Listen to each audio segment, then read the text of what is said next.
शिक्षा वो शेरनी का दूध है जो पिएगा वो दहाड़ेगा।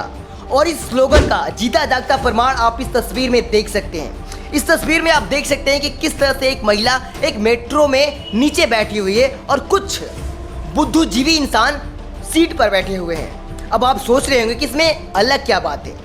तो बाबा साहब को वो स्लोगन एक बार याद कीजिए कि शिक्षा वो शेरनी का दूध है जो पिएगा वो दहाड़ेगा।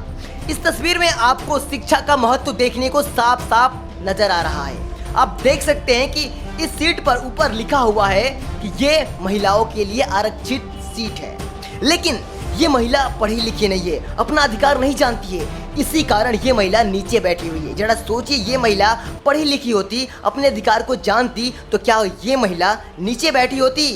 बिल्कुल ही नहीं। ऐसी ही हालत है हमारे बहुजन समाज की। हमारे बहुजन समाज में हम लोगों पर न जाने हर रोज कितने अत्याचार होते हैं, लेकिन हम लोग कुछ नहीं कर पाते हैं क्योंकि हम लोग अपने हक अपने अधिकार को नहीं जानते हैं। हमारे समाज में ज़्यादातर लोग मंदिर मस्जिद इन सब चीज़ों में भटकते रहते हैं। हमारे समाज के लोगों को कुरान पढ़ने का टाइम है, बाइबिल पढ़ने का टाइम है, गीता पढ़ने का टाइम है, रामायण पढ़ने का टाइम है, लेकिन इन चीज़ों से जो इनके ऊपर शोषण होता है उन चीज़ों का निवारण करने के लिए जो संविधान है उसे पढ़ने का टाइम हमारे समाज के लोगों के पास बिल्कुल नहीं है। और यही कारण है कि हमारा अधिकार होते हुए भी हम अपने अधिकारों से वंचित रह पाते हैं।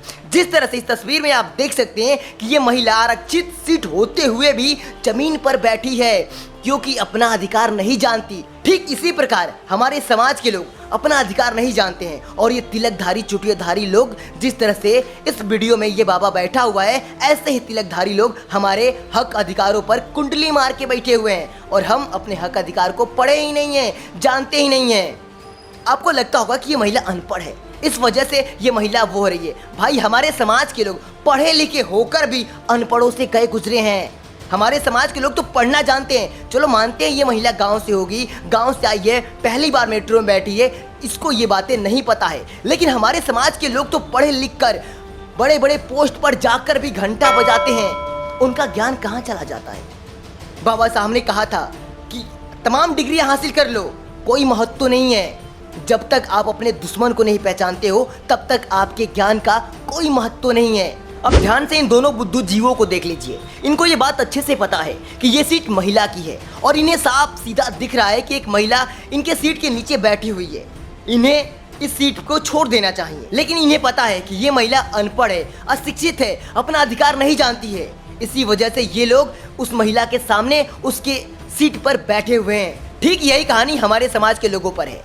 हमारे हक अधिकार को हमेशा से वो लोग अपने कंट्रोल में करके बैठे हैं। हमारी कुर्सियों पे वो लोग बैठे हुए हैं और हम लोग अपने हक अधिकार को न जानने की वजह से हमेशा उन चीज़ों से वंचित रह जाते हैं। तो बस मैं चलते चलते आप सभी से यही कहना चाहूँगा कि अगर इस लड़ाई को आपको जीतना है तो पढ़ना होगा। बाबा साहब ने कहा था कि ये एक वैचारिक लड़ाई है, ये विचारों की लड़ाई है और इस वैचारिक लड़ाई को जीतने के लिए आपको हथियार की नहीं बल्कि किताब की जरूरत है।